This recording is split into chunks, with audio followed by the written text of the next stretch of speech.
আমার ছেলের বইয়ের পড়ার খুব আগ্রহ। আমি কাজ করবে দিই না, কোনো কাজ করে দিই না, তুমি লেখাপড়া করো, পরীক্ষা দাও, রেজাল্ট ভালো আছে, এসএসসি রেজাল্ট ভালো আসছিল। মাও শিক্ষিত হলে তো পোলাপানও শিক্ষিত হবো। আমার ছেলের বউ আমি কামালপুরতেই নিয়ে এসে পরীক্ষা দিয়ে আইতাছি। সে লেখাপড়া করছে এই যে মহিলা কলেজে, এনর পরীক্ষা দিতে আছে বাচ্চা নিয়ে, 3 মাসের বাচ্চা নিয়ে আমি এসে বসে থাকি। তারপর সে পরীক্ষা দিতে আছে। সে আমার বাড়িতে লেখাপড়া করতে আছে, আমার বাড়িতে পরীক্ষা দিতে আছে, খরচ পাতে আমি বহন করতে আসছি। আমার ছেলের বইয়ের পড়ার খুব আগ্রহ।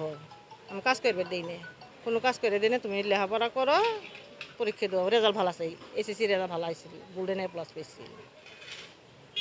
ইন্টার বিয়ে আগে করেছি। আমার ছেলের বউ লেখাপড়া করতেছে, এসএসসি পরীক্ষার আগেই বিয়ে করেছি।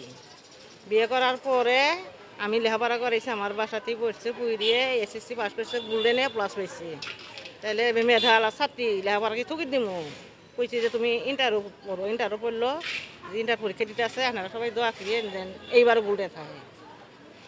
আমার ইচ্ছে আছে আমার বউ লেখাপড়া করবো, পুইরি আমার বউকে আমি টিচার বানাবো, প্রাইমারি স্কুলে টিচার বানাবো, আগেই বলছি। লেখাপড়া করতে আছে, টিচার বানাবো, বানানোর পরে মাও শিক্ষিত হলে তো পোলাপানও শিক্ষিত হবো।